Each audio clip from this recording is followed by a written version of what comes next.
first scream drifted up the stone corridor long before Valeria ever saw the arena. It was a thin sound, frayed at the edges, half fear, half plea, and it disappeared almost as quickly as it had surfaced. The underground chambers beneath the Flavian amphitheater were full of such disappearing noises. Screams swallowed by stone, sobs pressed into dust, whispers of women who had not realized their fate until the iron gates clanged shut behind them. Valeria moved silently through the dim passage, her wrists bound, the faint torchlight glinting against iron shackles. The sandaled footsteps of guards echoed behind her. Slow, deliberate, unhurried. No one here rushed. Every woman taken to the arena reached the same end, whether she cried, fought, or walked with dry eyes. She walked with dry eyes. It was not bravery. It was disbelief, thick, clouded, suffocating. Only hours ago, she had been preparing herbs in her mother's modest shop on the Esquiline Hill. Only hours ago, the city had been nothing more than a hum of gossip and grain carts, merchants hawking figs, and senators carried in litters toward the forum. Rome, the living beast, had felt familiar, almost protective. Then the accusation came. A Roman noblewoman dead, a healer blamed, a bribe refused. And suddenly Valeria was dragged from the shop she'd swept since childhood, her mother wailing as soldiers tore the amulet from Valeria's neck and accused her, of poisoning a patrician wife. Poisoner, witch, murderess. Now she walked the corridor every condemned woman feared. The stench grew stronger as the passage descended. Wet animal fur, old blood, splintered bones crushed into dust. Beneath it all lay another smell. Smoke. A thin ribbon of it trailed down from vents above, drifting like the ghost of incense from a temple offering. But this smoke did not rise from prayers or honored sacrifices. It rose from the torches that illuminated the arena where Rome entertained itself with blood. A guard shoved Valeria's shoulder. "Faster," he muttered. She steadied her footing. The iron cuffs scraped her skin raw, but she refused to stumble. Stumbling brought the guards joy, and she would not give them that.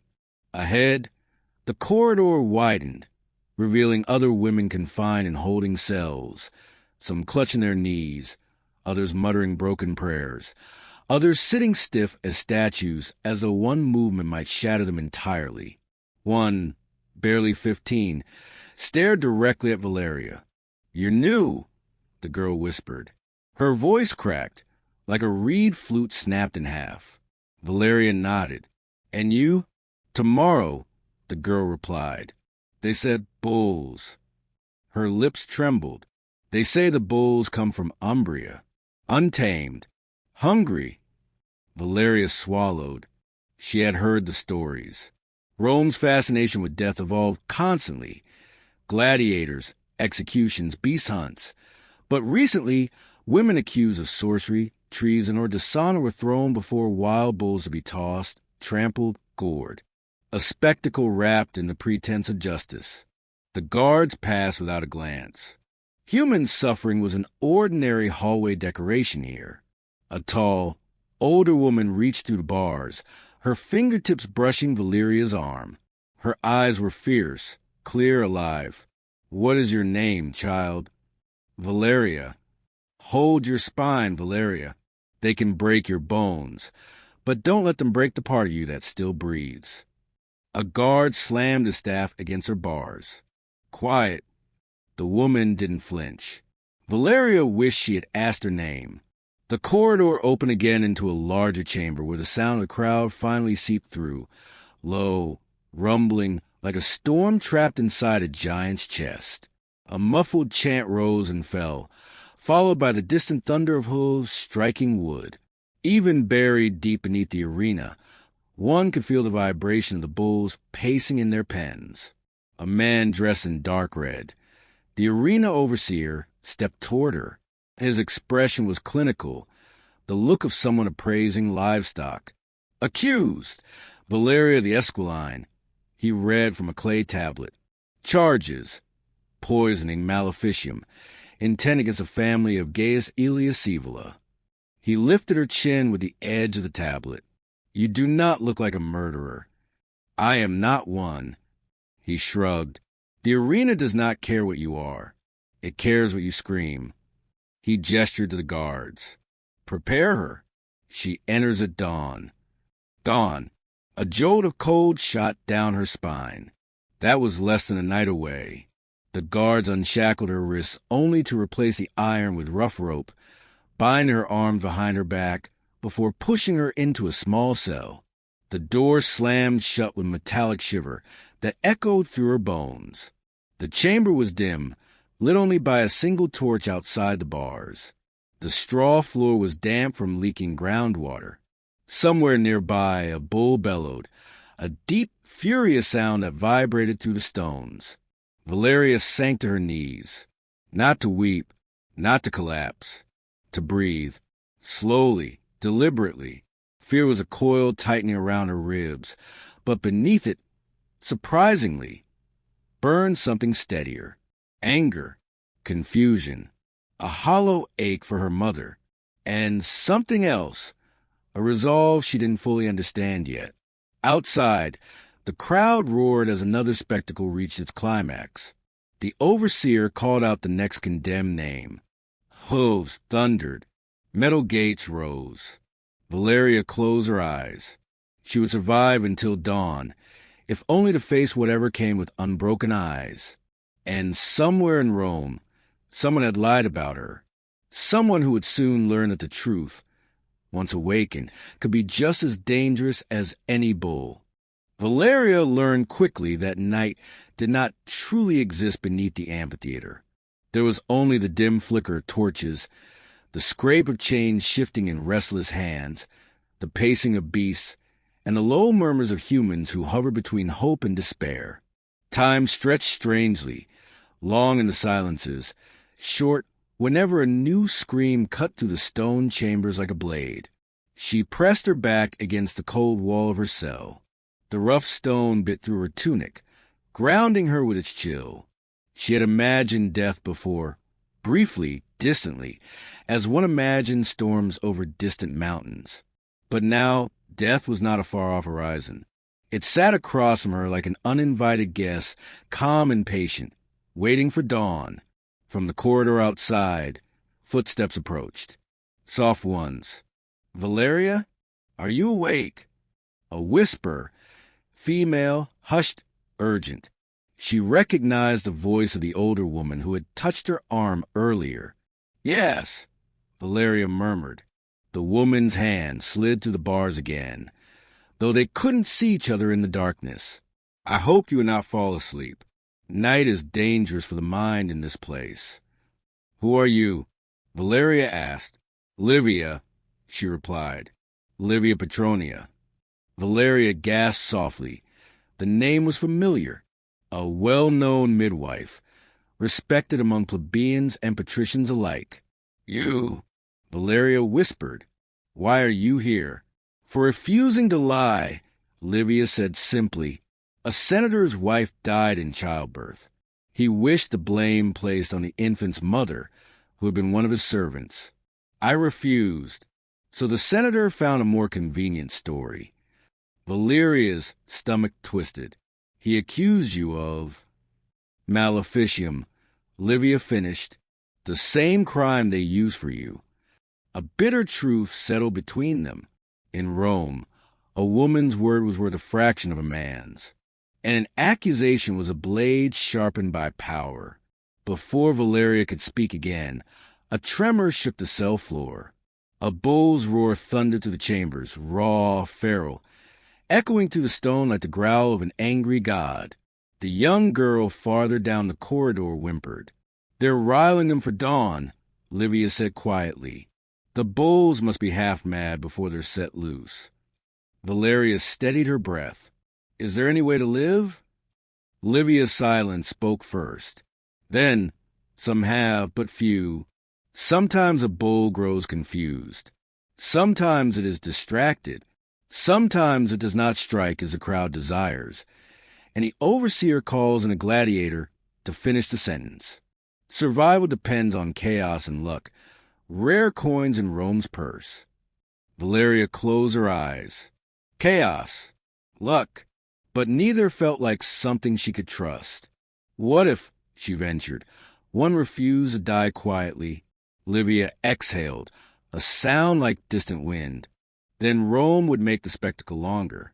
The crowd loves resistance. It makes death feel like theater. Valeria's breath caught. Every direction pointed toward blood, but Livia leaned closer to the bars. Still, if you survive long enough for the crowd to question, even briefly, the justice of your execution, sometimes that doubt is enough to halt the overseer. She paused. The people of Rome are cruel, yes, but not wholly blind. Valeria's mind flickered with the memory of her mother's trembling hands as soldiers dragged her away. She could not die while her mother still lived with the weight of a crime Valeria did not commit. She straightened. Then I will make them see. A long quiet followed. Then Livia spoke with a low, firm admiration. Good. Resolve is a weapon no bull can trample. Moments later, another sound joined the chorus of night. A key turning in a distant lock. A man's voice followed, sharp and irritated. Where is she? The overseer wants her brought for the oath. Valeria tensed. Oath? Livia sighed, voice low. Before dawn executions, sometimes they force women to swear guilt publicly. It gives Rome its moral theater. Her gut twisted. More spectacle. More lies. The footsteps stopped outside Valeria's cell. Torches flared. The overseer himself peered in, flanked by 2 guards. Valeria, he said calmly, you will speak confession. A simple one. The crowd prefers a repentant sinner. She lifted her chin. And if I refuse? His smile was thin.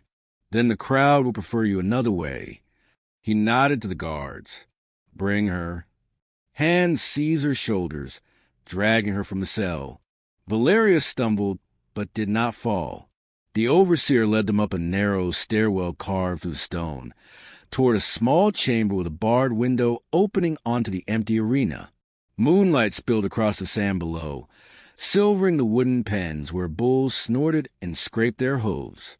Look, the overseer ordered. She looked. She saw horns like polished ivory, muscles rippling beneath dark hides, breath steaming into the cool night air. They were creatures forged from power and wildness, never meant for cages, and certainly not for the cruel entertainment of Rome. Confess, the overseer said, and the gods may show you mercy. Valeria stared at the moonlit sand, at the monstrous silhouettes moving restlessly in anticipation of dawn. I will not confess a lie, she whispered. The overseer studied her, disappointed but unsurprised. Very well. Rome loves pride as much as suffering. The guards dragged her back down the stairwell, torchlight smearing across the stone walls. As they shoved her into the cell once more, Livia leaned toward her. What did you see? Valeria sat slowly, her heartbeat a cold drum beneath her ribs. Everything, she said softly. And tomorrow they will see me too. The chamber fell silent, but something had shifted. Something sharp and alive, coiling in the darkness like a spark waiting for kindling. Dawn was coming, and with it the arena.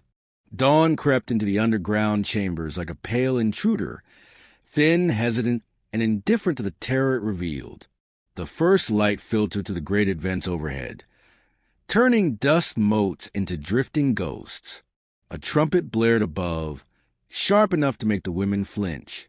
The guards stirred in their posts. Shackles clinked. Keys rattled. The world beneath the arena began to wake.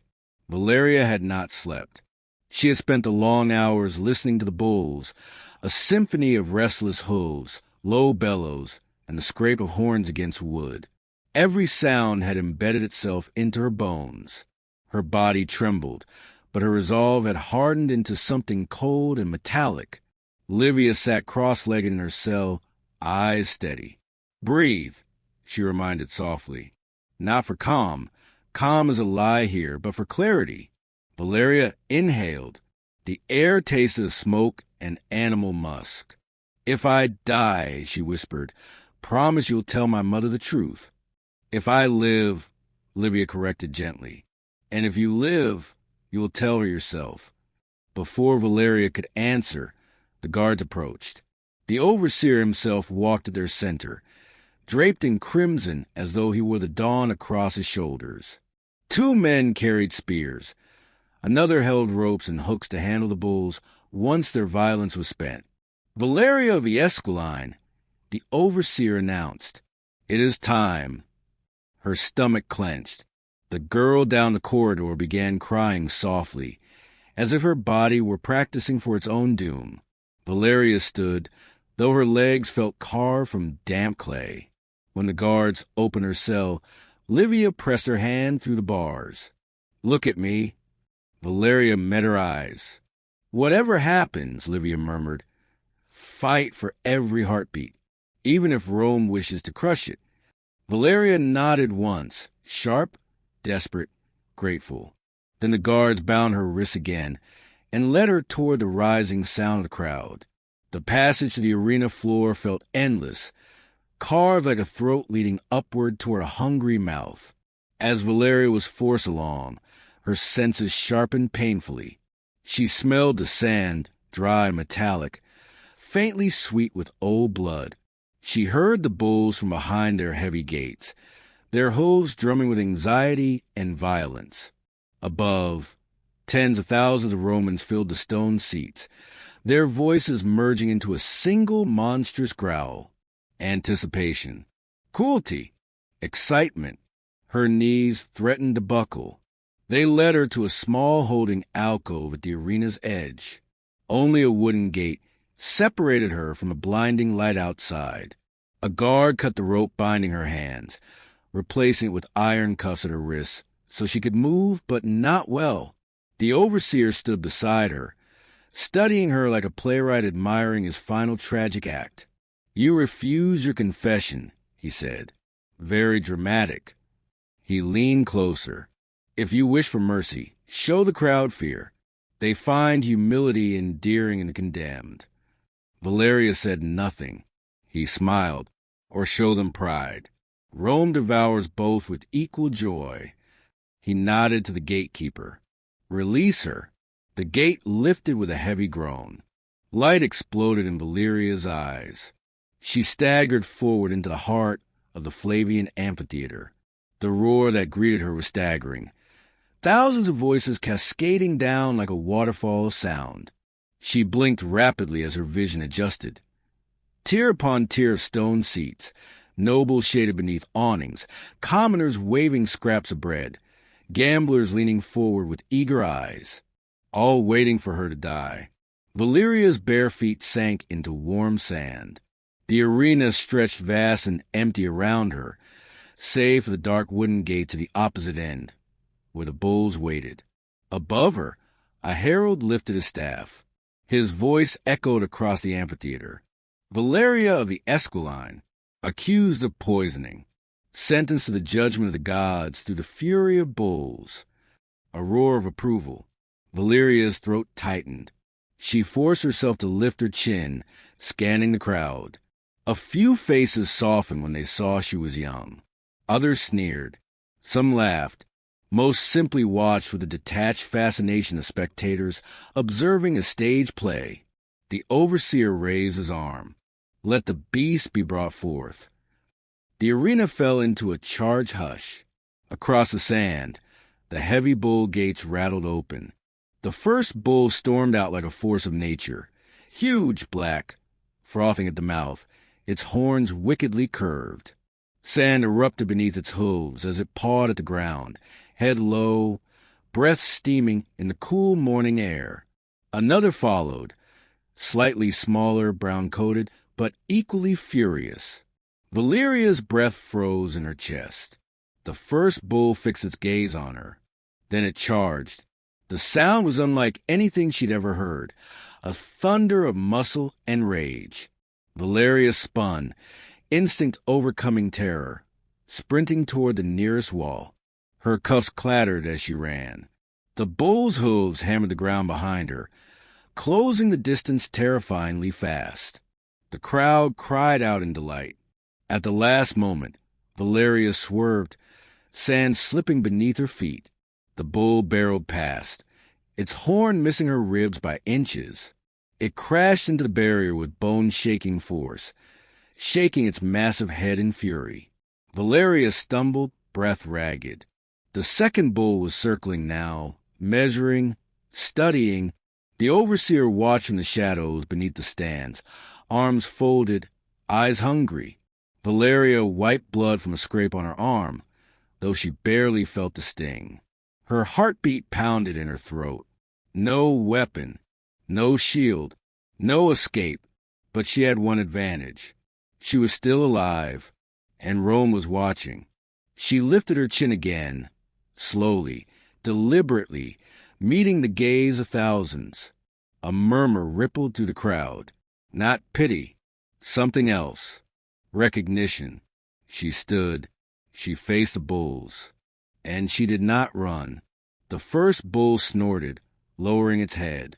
Valeria inhaled, deep, sharp, steady. The moment stretched. Then, incredibly, impossibly, the bull hesitated. The crowd gasped. Livia's words pulsed in Valeria's mind. Fight for every heartbeat. The bull pawed the ground again, and the arena held its breath. For a heartbeat, one fragile, suspended instant, the entire amphitheater seemed to stop breathing. The black bull, the largest of the pair, stood poised only a few strides from Valeria. Its hooves pressed deep furrows into sand. Its rib cage expanded with a low, vibrating rumble, but its head, its horns, did not lower for the killing thrust. It watched her with an animal's raw intelligence, its dark eyes flicking over her face, her stance, the trembling in her limbs. The crowd leaned forward as one, thousands of bodies shifting with instinctive hunger. "Move!" someone shouted. "Run! Face it!" The bull snorted once, loud, sharp, powerful. Sand puffed around its hooves. The overseer narrowed his eyes from the shaded passage, irritated by the animal's hesitation. Valeria swallowed hard. Her mind raced, frantic but strangely clear. Bulls were creatures of dominance, of instinct. Sudden movement provoked attack. Weakness invited aggression. Fear was blood and water. She steadied her stance. Feet apart, knees bent, palms open though bound in iron cuffs. "Easy," she whispered, so soft only the sand heard her. "I am not your enemy." A ridiculous thing to say. A desperate thing. Yet the bull's ears flicked toward her voice. The second bull, smaller but more erratic, paced along the far wall, snorting and thrashing its horns against the wood. Its agitation grew with every passing second. Soon it would charge whether the first bull did or not. Time was collapsing around her. The first bull pawed the ground again. Its great muscles rippled beneath its hide. But Valeria remained still. A murmur coursed through the arena. Confusion, curiosity, even amusement. "Look at her!" a man shouted from the upper tier. "She thinks she's some priestess." "Show us the gore, girl," another jeered. Valeria held the bull's gaze. The world narrowed into the space between them. The raw heat radiating from its body, the trembling of its flanks, the dark sheen of its eyes reflecting her own terror. Then, very slowly, she took one step to the side. The bull's head followed the movement, but its hooves did not. Another murmur from the crowd. The overseer's jaw tightened. "Provoke it!" He ordered one of the handlers nearby. "Let the people have their spectacle." A man approached with a hooked staff, preparing to jab the bull through the grate. Valeria saw him moving before the bull did. "Wait!" she shouted, a sudden spark igniting her voice. The handler froze. The crowd stilled. The overseer leaned forward, intrigued. Valeria stepped closer to the bull, closer than any sane person would. Her breath shook. Her knees nearly failed. But she lifted her chin, channeling every ounce of strength Livia had urged into her bones. If she ran, she would die. If she cowered, she would die. If she froze, she would die. And if she let this moment slip away, Rome would twist her into just another nameless spectacle. So she stepped forward. The bull huffed, hot breath washing against her skin. She felt the force of the animal's exhale, as though it were the wind of the storm. "I don't fear you," she whispered. Her voice cracked, but she said it anyway. The bull blinked. Then, incredibly, unbelievably, it backed away. A collective gasp rippled across the amphitheater. The upper tiers buzzed like a disturbed hive. This is unnatural. Witchcraft. No, look, she didn't touch it. She's charmed the beast. The overseer stiffened. Accusations of sorcery during an execution were dangerous. Rome reveled in drama, not confusion. He turned sharply, released the second bull. Before Valeria could draw breath, the smaller bull burst from its pacing, head lowered, horns gleaming with murderous intent. There was no hesitation in this one, only violence distilled to its purest form. Valeria dodged sideways. Sand sprang beneath her feet. The crowd erupted. The bull thundered past, narrowly missing her hip before skidding and wheeling around in fury. Valeria scrambled toward the outer wall, breath scorching her lungs. She had seconds, no more, before the beast charged again. The first bull snorted loudly, stamping in agitation now that the second had entered the fray. Some primal tension sparked between them. Valeria's mind spun. Two bulls, one hesitant, one enraged, and she, unarmed, exhausted, ringed by thousands of eyes. The smaller bull pawed the ground, preparing to launch forward, and a larger bull suddenly swung its head toward it, issuing a deep, warning bellow. The arena roared with disbelief. The overseer slammed his fist against the railing. "This is chaos," he spat. "Force them." Handlers rushed to the gates, rattling spears, shouting, trying to command the bull's attention. Valeria saw her moment. Not a chance to escape. Rome had none to offer her, but a chance to reshape the spectacle. She stepped forward, placing herself between the bulls and the crowd's expectations. The second bull hesitated at the first bull's dominating posture, confused by the challenging stance. Valeria lifted both hands, palms outward, a gesture that felt ancient, instinctual, half plea, half defiance. The crowd quieted. The bulls snorted. Sand drifted on a faint morning breeze. And for the first time, Valeria felt something shift. Not in the beast, not in the overseer, but in the thousands of Romans watching her. They were no longer seeing a condemned criminal. They were seeing a woman standing unbroken before death. A woman who refused to die the way Rome expected. The second bull's hoof scraped the sand, once, twice. The larger bull growled deep, stepping forward. And the arena held its breath, suspended on the knife edge between slaughter and something Rome had not felt in a long time. Doubt. For an instant. Thin as a blade's shadow, sharp as its edge, the arena existed in perfect tension. Two bulls faced one another, chests heaving, breath fogging in the cool morning air. Valeria stood between them, her palms raised, her wrists bound in iron, every muscle in her body drawn tight as a bowstring. The crowd murmured with the unmistakable sound of shifting allegiance, surprise woven with curiosity, fascination with disbelief. This was not what they had come for. They expected panic. They expected pleading. They expected a woman crushed beneath hooves, tossed like cloth in a storm. But instead, they watched a defiance that unsettled them. Valeria swallowed, tasting sand and blood at the back of her throat. The smaller bull's left hoof trembled with readiness. Its muscles coiled. The first bull, The black giant snorted again, louder this time. A warning, a command. The smaller bull froze. Another ripple of gasps swept across the tiers. Valeria's heart thundered. She didn't understand why the first bull intervened. The creatures were usually driven mad with fear and pain long before dawn. Perhaps this one had not been broken fully. Perhaps it sensed something unfamiliar in her stillness. Or perhaps fate had tilted, just slightly, on its axis. The smaller bull pawed once more, stamping its defiance.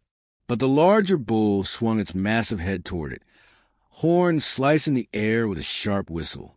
The smaller bull recoiled instinctively. Chaos simmered under the surface. The overseer saw it too. He hissed through his teeth, turning to the handler nearest him. Use the torch. Ignite their rage. No! A woman in the audience shouted suddenly. Let her face them fairly. Others echoed her. Not many, but more than Rome was used to hearing. The overseer hesitated, not for mercy, but calculation.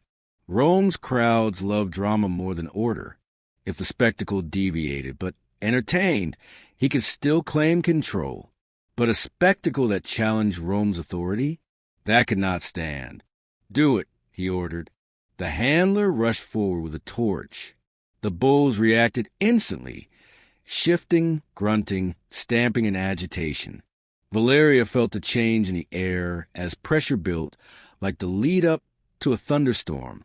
The smaller bull lunged first, driven by fear and fire. Valeria dove to the side, barely escaping its path.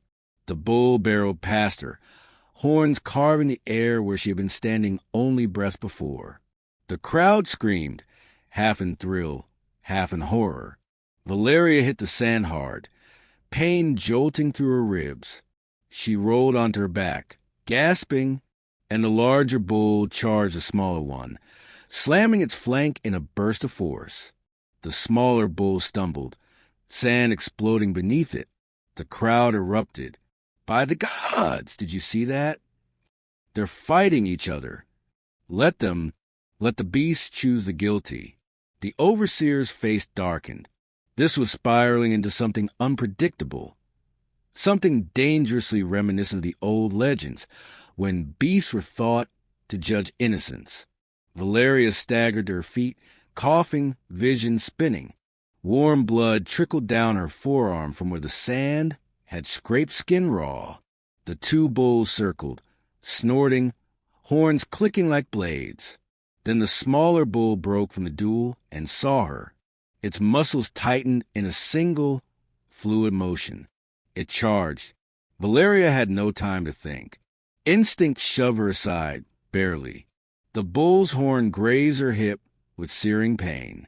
The force sent her spinning, collapsing to her knees in sand. Her breath tore from her lungs. The crowd groaned, unsure whether to cheer or gasp. The bull wheeled sharply, preparing to charge again. Valeria pushed herself upright, wincing. She staggered, but she didn't fall. She faced the bull even as her legs trembled as though hollowed out. The larger bull moved again, this time positioning itself between her and the smaller one. A roar surged through the amphitheater. What is this? It protects her. No, beasts do not protect criminals. Then perhaps she is not one. The last voice rang louder than the rest. People turned, eyes sharpened. The seed of doubt sprouted quickly in Rome's fertile hunger for stories. The overseer heard it too. His jaw clenched so tight the veins rose along his neck. He could not allow this. He lifted his hand, a signal for the gladiators to enter, and finished the sentence by human blade if the beast failed. Valeria saw the movement, saw the line of armored men emerging from the shade beneath the stands, saw spears glinting in the morning sun, and a fierce instinct surged in her chest, not fear, not despair, anger, pure, burning, righteous anger. She stepped toward the first bull, not away but toward, her breath sharp, her voice rising above the roar of the crowd. "Stand down!" she shouted, not to the bull, not to the overseer, but to Rome itself. The crowd froze. The bull's head tilted, as if listening. Valeria's voice steadied into something she didn't recognize in herself, a tone that carried past the sand, up through the tears, into the hearts of tens of thousands of Romans. "I am not guilty." The arena's vast silence that followed was louder than any scream. The overseer motioned again, more urgently, for the gladiators. Valeria saw them advancing. The crowd did too. "Stop," someone shouted. "This isn't justice. Let the beast decide." Those cries grew, swelling into a wave Rome had not expected. The overseer's eyes widened. Control was slipping. Valeria stepped back toward the first bull, placing herself at its side. The bull did not flinch, did not move to harm her. It simply breathed, snorting softly through its great nostrils. A symbol, a challenge, a threat to the spectacle itself. The gladiators halted at the edge of the sand, uncertain. The overseer glared, fury rising. "Advance!" he roared. But before they could, the larger bull lowered its head, pawed the ground, and charged, not at Valeria, not at the crowd, but straight at the men approaching with weapons drawn. The arena erupted into pandemonium, and as the gladiators scrambled, the overseer shouted, and the smaller bull bellowed in confusion. Valeria realized something. Chaos was her only ally, and chaos had finally arrived. The black bull's charge tore through the arena like a thunderbolt loose from Jupiter's fist.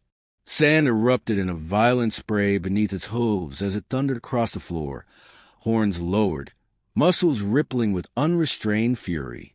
The gladiators, trained for combat, but not for rampaging beasts, scattered in panic.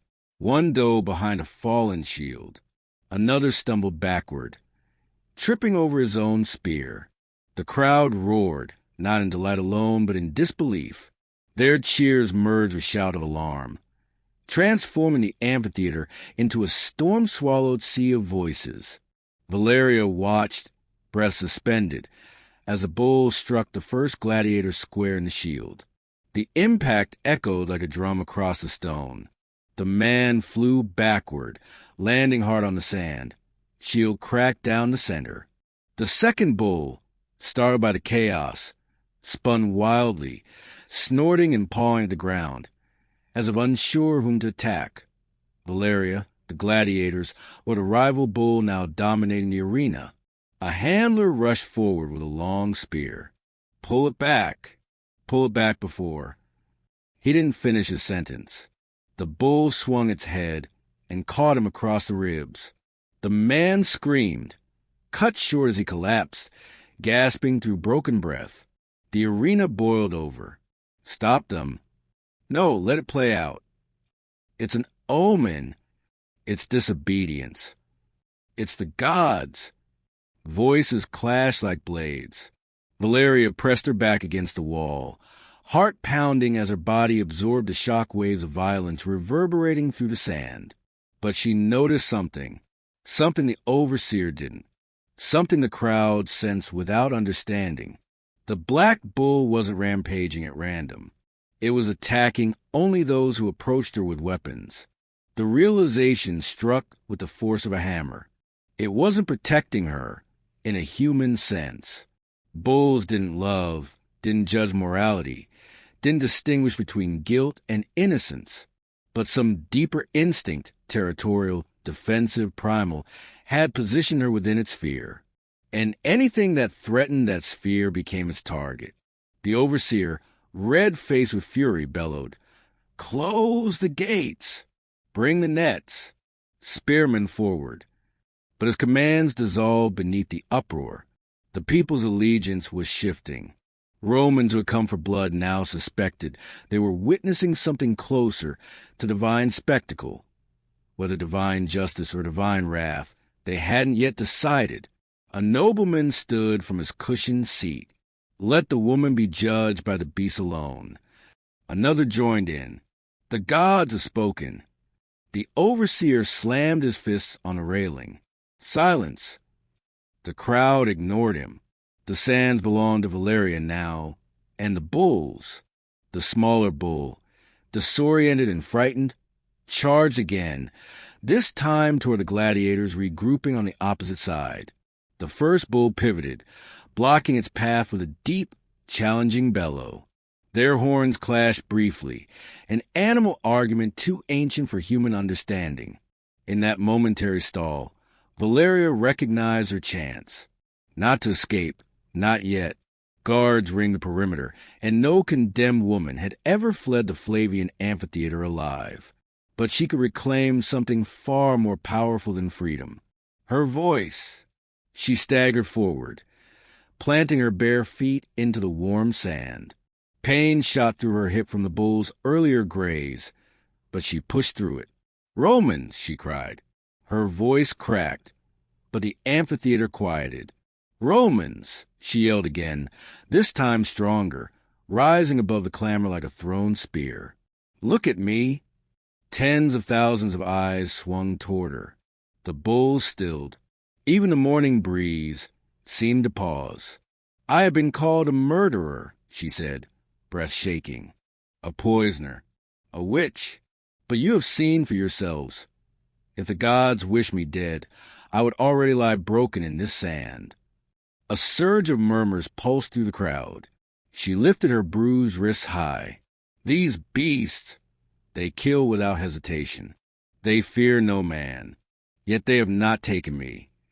The overseer shouted something unheard beneath the mounting uproar. A man in the lower tier yelled back, "Let her speak." So she did. "My accuser," Valeria said, "is a man of power, a man who feared losing influence, a man who could silence any voice that contradicted him." The crowd hissed in recognition. Rome's underbelly was a garden watered with corruption. She drew a breath, tasting dust and blood. But power cannot command truth, and it cannot command the gods. The black bull snorted behind her, as if punctuating the words. A woman from the crowd shouted, "Name him!" Valeria hesitated. Gaius Iliasivula, the nobleman whose wife had died, whose pride had demanded a scapegoat, whose influence had condemned her in a single afternoon. Naming him in front of Rome could be a death sentence of its own. But she was already sentenced, and she would not die nameless. Gaius Iliasivula, Valeria said clearly, "He accused me falsely. He chose my life to cover his own failure. And Rome deserves to know." The name rippled to the tears like a thrown stone breaking through still water. Gasps, shock, rage, recognition. Sivula was known, influential, controversial, and suddenly the people wanted more. Bring him forward. Where is he? Let him face her claim. The overseer froze, trapped between the crowd's growing fury and the spectacle collapsing at his feet. Valeria felt a shift. For the first time since her arrest, Rome was not swallowing her voice. It was amplifying it. The black bull moved closer to her side. Its breath washed against her hip, hot and steady. The gladiators dared not advance. The overseer dared not command. For a heartbeat, one long, impossible heartbeat, Valeria stood not as the condemned, but as the center of Rome's judgment. And this time, she was not the one on trial. The arena guards hesitated as the crowd's demand rippled upward through the stone tiers. Bring him forward. Let the accuser face the condemned. Never before had the Colosseum's audience, hungry for blood, obedient to spectacle, turned its voice against one of Rome's elite. The overseer looked cornered, sweat gleaming on his brow. He raised both hands to restore order, but the crowd's fury drowned him like a wave swallowing a lone swimmer. Valeria stood in the center of the chaos, back straight, her breath trembling but controlled. The black bull hovered a few paces behind, wary yet strangely calm, as though the arena itself had willed it to stand guard. Then, with a final crack of a whip and a bark command, a side gate opened. A hush fell. 2 guards emerged, flanking a tall, impeccably dressed man, his face pale, jaw clenched, expression rigid with indignant disbelief. Gaius Iliasivla. His purple-trimmed toga swayed with each angry stride as he marched reluctantly toward the center. He carried the confidence of patrician, the arrogance of a man accustomed to shaping truth at his convenience. Valeria watched him approach, the world narrowing to a single point. Every heartbeat pressed like a drum inside her skull. Sivela forced a grim smile. "This is absurd," he spat, voice carrying unnaturally loud in the tense silence. "A public trial by mob? Rome has lost its senses." "No!" A woman shouted from the audience. "Rome has found its voice." A swell of cheers answered her. Sivela's face reddened. "You," he snarled at Valeria, "have turned my tragedy into a spectacle. My wife is dead, and you killed her," Valeria said softly. The words cut through the arena like a blade drawn in a quiet temple. Sivela blinked. "What?" "You killed her," Valeria repeated, louder this time, letting the truth rest openly in the air for the first time. "Not by your hand, but by your pride." The bull behind her stomped, snorting clouds of dust. Valeria continued, voice steady. "Your wife suffered from a fever. I treated her according to every skill taught to me. But you," she pointed directly at him, "you refused to accept that even the noble bleed like the rest of us. When she worsened, you needed a villain, and I was convenient." Sivela's jaw twitched. "Lies. You poisoned her. All of Rome knows this." "No," Valeria said, lifting her chin. "All of Rome knows only what you told them." Gasps echoed. The amphitheater leaned in as though drawn by a rope. She stepped forward, her voice gaining strength. "You accuse me because admitting your wife died of illness made you appear weak. You accuse me because your political allies question your authority. You accuse me," her throat tightened, "because I had no one powerful to defend me." A pause. Heavy, unbreakable. The crowd murmured. Some nodded, some clenched their jaws. Rome knew corruption, lived with it, breathed it, but rarely witnessed it laid bare upon the sand. Sivela's composure snapped. "You dare slander me? In front of the masses? You're dead already, girl." The black bull let out a deep, resonant bellow. Sivela flinched. The people erupted. "She speaks truth. Face her claim. Let gods judge." The overseer looked torn between fear and duty. He raised his arm. "We will have silence." But the crowd ignored him. Again, a senator in the upper tier rose. His face, stern and weathered, belonged to Lucius Marcellus Drusus, known for his fair judgment and unbending moral reputation. Even Sivela stiffened when he saw him. Drusus' voice boomed across the amphitheater. "A Roman citizen is accused publicly. The law demands he answer." Silence rolled through the arena. Drusus pointed toward the overseer. "Hold the beasts. Hold the gladiators. Let them stand apart." The overseer obeyed reluctantly, signaling his men. Valeria and Sivela stood alone. Drusus addressed them both. "The gods bear witness today. Speak truth, and Rome shall judge." He nodded to Valeria. She inhaled deeply, letting centuries of women's silence, blamed and buried on men's words, breathe through her. "I swear on the altar of Vesta," she said, "I gave Sivela's wife water when she burned with fever. I applied salves. I prayed. I did all I could. Her illness worsened. Not because of poison, but because her husband delayed summoning a physician who could have saved her." Sivela's face twisted. "I was attending to state matters." "You were attending to your pride," Valeria said. "And when she died, you feared scandal more than you mourned your wife." Gasps rippled. Sibylla snapped back. You have no proof. But Valeria's gaze didn't waver. Yes, I do. She reached into her memory, into the final moments she'd shared with Sibylla's wife. She told me she begged you for help, Valeria said, voice cracking. Before she died, she whispered it. The crowd leaned forward, breath suspended. She told me you ignored her pleas. Sibylla froze. A tremor ran up his neck, settling in his jaw. His eyes darted, calculating, threatened. Drusus stepped forward. Gaius Aelia, Sibylla, he called. Do you deny this woman's words? The arena seemed to stop breathing. For the first time, Sibylla's mask slipped.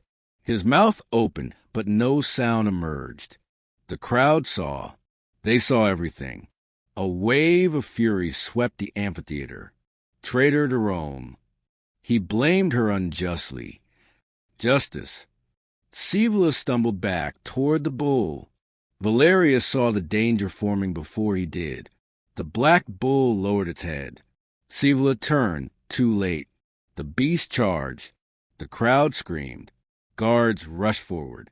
Dust exploded as the bull's shadow fell over Sibylla. And in that instant, a single heartbeat suspended over eternity, Valeria realized. The gods were not done speaking. The bull's charge exploded across the arena like a thunderclap. Sibylla's eyes widened in raw terror as he stumbled backward, robes tangling around his legs. The crowd roared, some in horror, others in vindication, as the black bull barreled toward him, horns gleaming like curved blades.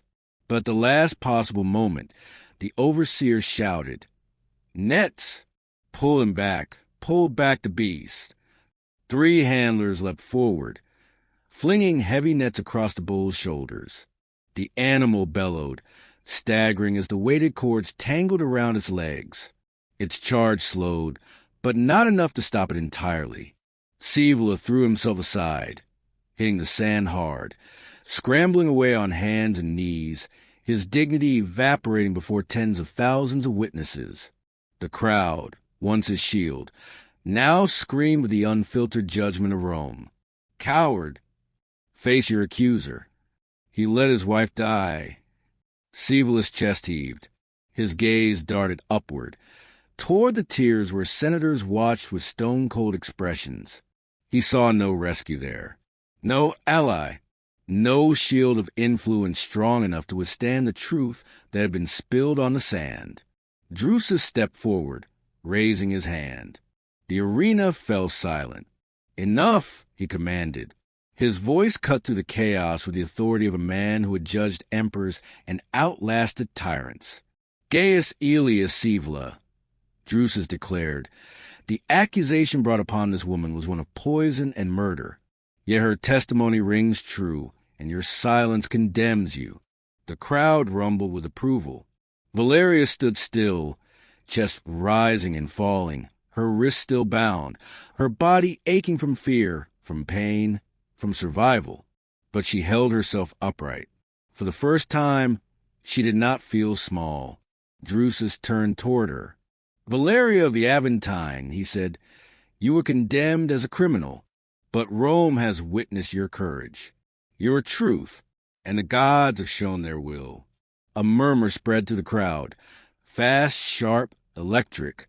Drusus lifted his arm. By authority vested in me as tribune of the people, I overturn your sentence.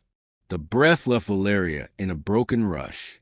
For a moment the world blurred, sand, sky, stone merging together in shimmering disbelief. She blinked hard, grounding herself in the sensation of her heartbeat, the warmth of the arena sun, the sting of bruises that reminded her she was still, impossibly, alive. The crowd erupted, not with the bloodlust that had filled their guts this morning, but with something rougher, harder, more human. Approval, respect, even awe. But Drusus wasn't done. He turned to Sibylla, who still knelt in the sand, shaking off dust, trembling from the near miss of the bull's horns. Your wife's death was tragic, Drusus said, voice unwavering. But tragedy does not excuse cowardice, nor does grief excuse false accusation. Scaevola opened his mouth, but his words collapsed into nothing. The arena's eyes pinned him in place. You sought a scapegoat, Drusus continued. You chose a woman with no power, no family of influence, no name that could oppose yours. He gestured around them. But Rome has heard her. Rome has judged you. And Rome has no stomach for a patrician who poisons the truth. The crowd roared again, a tidal force of fury and righteousness. Drusus gave a final nod to the overseer. Remove him. 2 guards seized Scaevola by the arms. He struggled, but their grip only tightened. This is unjust, he spat. I am of noble blood. And she is of noble spirit, Drusus replied sharply.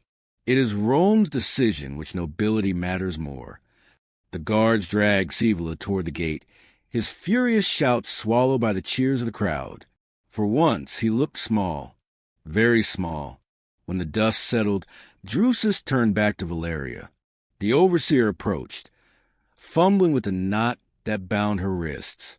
When the rope finally fell away, blood rushed back into her hands in a painful flood. You are free, Drusus said. But know this, freedom in Rome is a fragile thing. You must choose now what to do with yours. Valeria bowed her head, overwhelmed. I only wish to live, to serve as healer again, to help Rome in whatever humble way I can. Drusus nodded with a faint, approving smile. Then do so with your head high. Rome has enough cowards. It needs its brave. As he turned away, the black bull, still tangled in nets, gave a low, heavy exhale. Valeria approached it slowly. The handlers tensed, but she raised a hand. It's all right, she whispered. The bull's dark I met hers, wild, ancient, unreadable. But it did not thrash. It simply breathed. A strange understanding passed between them, rooted not in language but in survival. You saved me, she murmured. No one would believe it. History would call it luck, omen, divine sign, or spectacle. But Valeria knew. The bull had been the arena's truth, violent, raw, uncontrollable, and yet somehow it had become her unlikely shield. The crowd watched her in reverent silence as she stepped back, the beast lowering its head once more. When she left the arena through the victor's gate, a path few condemned ever walked, Valeria felt the sun on her face, warm and blinding, a symbol, a promise. She had stood before death and told Rome the truth. And Rome, against all odds, had listened. The story of Rome teaches us again and again. Power can shape laws, but courage shapes truth. And when truth is spoken boldly, even by the least among us, it can shake empires, defy corruption, and carve justice in the jaws of violence.